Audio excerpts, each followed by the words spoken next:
ఎంత ముఖ్యమో ఎంత అవసరమో ప్రతి ఇంట్లో ఉన్న ప్రతి అక్కకు చెప్పాలి, ప్రతి చెల్లెమ్మకు చెప్పాలి, ప్రతి ఇంట్లో ఉన్న ప్రతి అన్నకు తమ్ముడికి చెప్పాలి, ప్రతి రైతన్నకు చెప్పాలి, ప్రతి అవ్వ ప్రతి తాతకు కూడా మనమంతా కూడా తీసుకొని పోయి చెప్పాలి. ఈ పథకాలను అందుకున్న ప్రతి ఒక్క కుటుంబం మనకొక స్టార్ క్యాంపెయినర్గా వారందరూ కూడా ఇంట్లో నుంచి బయటికి రావాల్సిన అవసరం ఉంది అని చెప్పి ఆ అవసరాన్ని వైఎస్ఆర్సీపీలో ఉన్న ప్రతి కార్యకర్త, ప్రతి నాయకుడు, ప్రతి వాలంటీర్ ఇంటింటికి వెళ్ళి ప్రతి ఒక్కరికి కూడా వివరించాలి. వారిని పోలింగ్ కేంద్రానికి తీసుకొచ్చి ఫ్యాన్ గుర్తు మీద ఓటు వేయించాల్సిన అవసరం గురించి ఆ ప్రతి ఇంట్లో కూడా చెప్పాల్సిన అవసరం ఉంది. మనం చేసినవి చెప్పాలి, వాటి కొనసాగింపు ఎంత అవసరమో ప్రతి ఇంట్లో కూడా వెళ్ళి చెప్పాలి.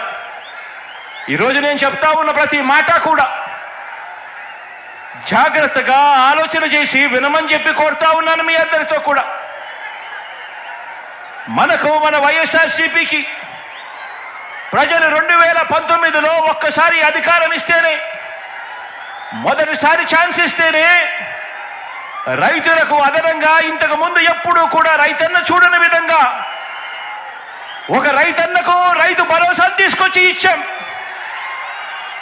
గ్రామాలలో రైతన్నకు చేయి పట్టుకుని నడిపించే ఆర్బీకే వ్యవస్థను గ్రామ స్థాయిలోకి తీసుకొని వచ్చి రైతన్నకు తోడుగా నిలిచాం.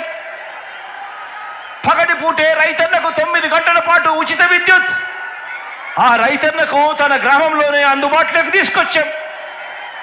మొట్టమొదటిసారిగా ఏ సీజన్లో నష్టం జరిగితే ఆ సీజన్ ముగిసేలోగానే రైతన్నకు ఇన్పుట్ సబ్సిడీ ఇవ్వటం మొదలెట్టింది మీ బిడ్డ ప్రభుత్వం వచ్చిన తర్వాతనే.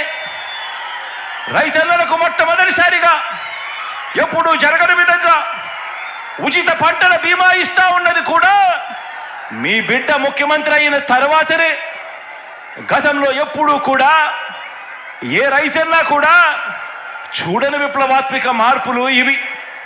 ఒక రైతన్నకు రైతు భరోసాతో రైతన్నను తోడుగా ఉంటూ ఆదుకుంటూ ఇన్ని కార్యక్రమాలన్నీ కూడా జరిగిన పరిస్థితులు కేవలం మీ బిడ్డ పాలనలోనే జరిగాయి. ఈ పథకాలన్నీ కూడా ప్రతి రైతన్నకు కొనసాగాలన్నా, రైతులను పీడించే బాబు మార్కు దళారీ వ్యవస్థ మళ్ళీ రాకూడదన్నా, అందుకోసం ప్రతి ఒక్క రైతన్న కూడా బయటికి రావాల్సిన అవసరం ఉంది. స్టార్ క్యాంపెయినర్లుగా ఆ రైతన్న ముందుకొచ్చి ఇంకో 100 మందికి చెప్పవలసిన అవసరం ఉంది అని చెప్పి ప్రతి ఇంటికి వెళ్ళి ప్రతి రైతన్నకు కూడా చెప్పమని కోరుతా ఉన్నాను.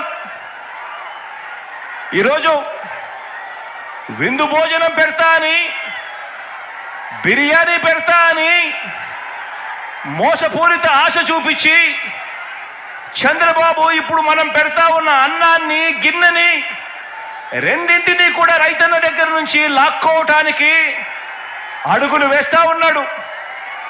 గతంలో ఇదే పెద్ద మనిషి చంద్రబాబు నాయుడు గారు తాను బేషరతుగా చేస్తానన్న 87,612 కోట్ల రూపాయల రుణమాఫీని ఓ మోసంలా ఎలా మార్చాడో ప్రతి రైతన్నకు కూడా గుర్తు చేయాల్సిన అవసరం మనలో ఉన్న ప్రతి కార్యకర్తకు ఉంది.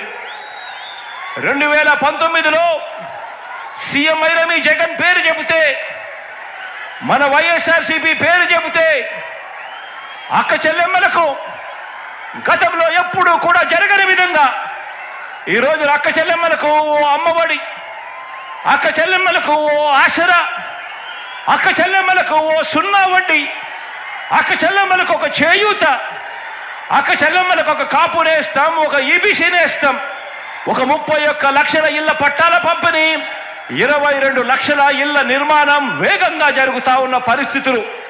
ప్రతి అక్క చెల్లెమ్మ ఫోన్లోనూ ఒక దిశ యాప్, ఆ ప్రతి అక్క చెల్లెమ్మకు తోడుగా ఉండేందుకు అదే గ్రామంలోనే ఓ మహిళా పోలీస్. ఇవన్నీ కూడా గతంలో ఎప్పుడూ జరగని విధంగా మీ బిడ్డ ముఖ్యమంత్రి అయిన తర్వాతనే ఇవన్నీ కూడా అడుగులు పడ్డాయి, జరుగుతా ఉన్నాయి. ఇవన్నీ కూడా ప్రతి అక్క చెల్లెమ్మకు కొనసాగాలంటే